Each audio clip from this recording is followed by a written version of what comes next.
Oh, we ran that hour? Really?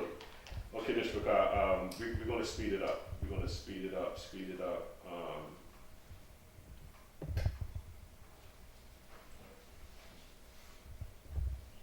let me know when you're ready. Okay, Zechariah, the 14th chapter, verses 1 through 3. Zechariah, the 14th chapter, beginning at verse 1. Behold, the day of the sovereign, Yahuah thy Elohim cometh, and thy spoils shall be divided in the midst of thee.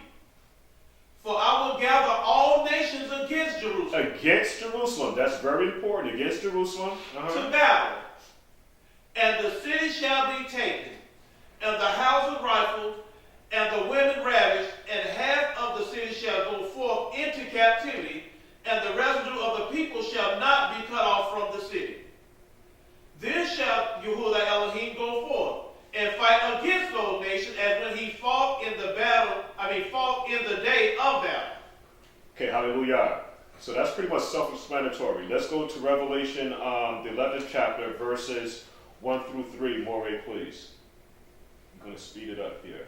Revelation, the 11th chapter, beginning at the first verse. And there was given me a reed like unto a rod. And the angel of Malachim stood, saying, Rise and measure the temple of Yahuah, and the altar, and them that worship therein. You went through that.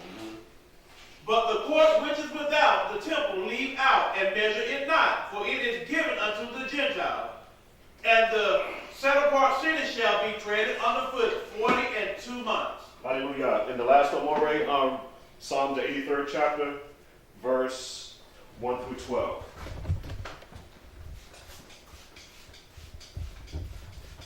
Psalms. And then we'll be done.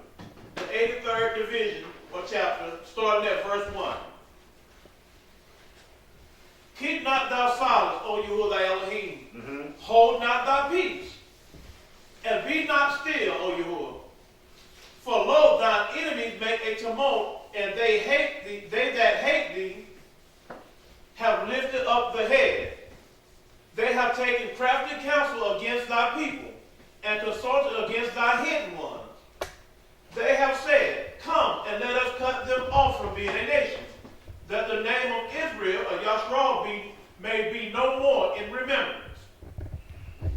For they have consorted together with one consent. They are confederate against thee.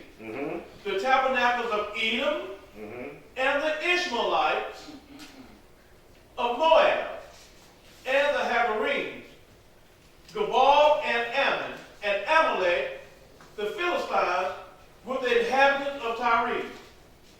Ashur also is joined with them. They have holpen the children of Lot, Selah. Hallelujah. Okay. I just lost my place. Oh, okay. Verse 9. Oh, yeah. Behold, O Yahuah thy Elohim, our shield. Verse 9. Verse 9. Oh, I'm sorry. I skipped went to chapter 84. I'm sorry. I was on verse 9. Wrong, though. Do unto them as unto the Midianites, as to Sisera, and to Gabin at the brook of Kison, which perished at Endor. They became as dung from the earth, or for the earth, sorry. Make the nobles of Arab, and like Zaid, ye all their princes, as Zabah, and as Zalmunna, who said, Let us take to ourselves the houses of Yahuah in possession. Now, this ties in with Psalms, the 2nd chapter. We're talking about these heathens and who is actually now coming against the nation of Yashra'al. What I wanted to share here now, that in ending, there are two main nations, all right, that is in Yashra'al's main enemies. Yes, sir. And those people are Edom, the Edomites and the Arabs, or Ishmael. Murray had brought out the reason why before. Did anybody know why Edom and Ishmael, because when you go to Psalm the 83rd chapter, those two names were mentioned first. Moray, I don't want you to say anything. I want to make sure that everybody is following along. Why Edom and Ishmael? Because those are the ones that war against the promised seed. Exactly. These two now were actually firstborns, and they were, under their understanding, were supposed to now have gotten the inheritance. Esau and Jacob got the inheritance. Isaac and Ishmael, Isaac got the inheritance. Edom and Ishmael are so familiar, whereas that they actually married, and marriage represents a contract or an agreement between two parties. These two now have come together in a marriage to come against the nation of Yashra'al. During the slave trade, who were the two main components in that during that process there? Edom and Ishmael. Edom and Ishmael. Yes. What's going on, just like Maury had brought out, which was very interesting when I first met him, when we begin to look at the scriptures, it is very important that we also keep an eye on what's going on in the actual land. And this is the reason why I had brought out now what is actually now on the Temple Mount, which is very important. Now, who is Edom today? So-called white man. The so-called white man. Rome. Rome offspring. Right, Rome. And you know Okay. what's so strange that even when you go look up Edom in any reference book, they always have Rome in parentheses.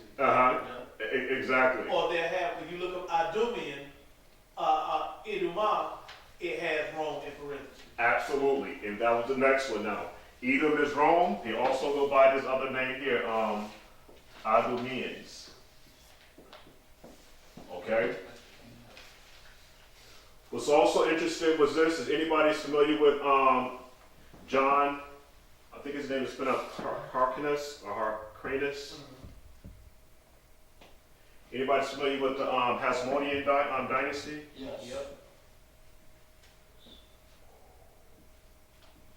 I think that's how you spell it, Hasmonean dynasty. We have now this guy, John Harkranus, actually conquering the Idumeans, forced them now to follow the customs of the nation of Yashra'al. That became a major problem. Major problem. When that happened, somebody came into play that became a very sore thumb to the nation of Yashra'al, and his name was King Herod. King Herod was a what? Edomite. He was an Edomite. When you go into history, they said that Herod was actually an Idumean. But watch this. His mother was an Arab. Very, very important. With Herod now, during that time, there was a king that was ruling in Rome. His name was, I think it was Mark Antony. Was it Mark Antony, Moray? I think it was Mark Antony. And what happened was, I think it was Mark Antony. If it's not, I'll correct it next week. I'll double check my notes. It was Mark Antony. Herod now goes to Mark Antony because he wants now rulership in Judea. But the Hasmoneans now are ruling in Judea. This is very, very important because all this is centered around now Jeremiah the 30th chapter verse 7. Mark Antony now, but the next Hasmonean king that is supposed to be ruling in Judea, his name is, erase some of this here. I'm going to speed this thing up. His name is Aristobulus.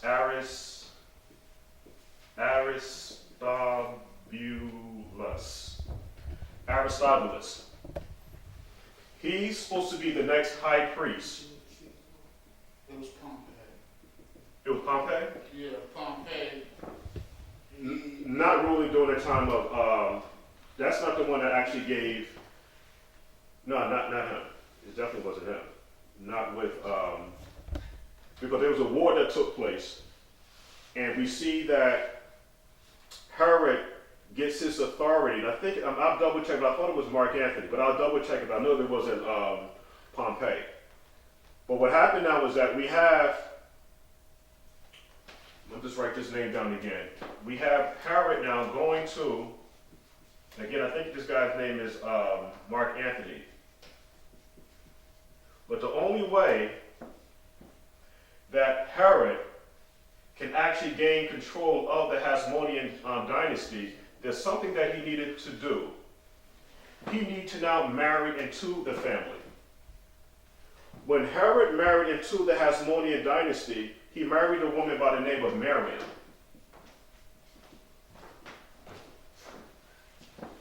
When Herod married Miriam, he still wasn't an Israelite or a Jew, and they would always mock him and call him a half-Jew. But what was going on now was that through this marriage here, the Hasmoneans thought that they would have an easier road, okay, with the things that they wanted to do, with serving, doing their law, statutes, commandments, which actually didn't happen. When Herod came into play, there was 71 Sanhedrin priests, okay? He killed 45 of them to let the Israelites know that I'm not playing with you so-called Negroes. Okay, I'm now ruling, I'm going to be now the new authoritative figure here, and you have to abide by the things that I'm saying. So he killed 45 Sanhedrin priests. In turn now, remember, Herod was the one that built Jerusalem. So during the time of, I'm getting all mixed up, Jerusalem. During the time of the Mashiach's ministry, Herod had actually now rebuilt Jerusalem. But it wasn't according to the measurements that the Father gave Solomon. Herod also built Masada.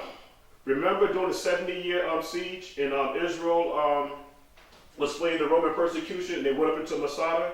It was actually Herod that built all of that. I'm saying all this to say now is that Israel went through a whole lot of problems with this guy right here, Herod. This is the one that actually did the decree to kill all of the male boys from 2 years old and under because he didn't want the reign of the Mashiach to come. What Herod wanted now was entrance into the temple, and then the priests would not allow Herod into the temple because he wasn't a Jew. And I'm going to stop there and we'll finish up. But I just wanted everybody to see that this guy Herod, Edom, Rome, Idumeans, and his league that he had with the Arabs here. So this is how we're going to stop there, and we do part 3 and part 4. We're going to put the icing on the cake. Meaning now is that we're going to go with scripture. Scripture, scripture, scripture. Where it's going to tell you now is that there is no it's just not there. It's just not there. And it's going to get very, very terrible out here. We're going to show all of this in scriptures verbatim, line upon line. And that's tonight's class. All right?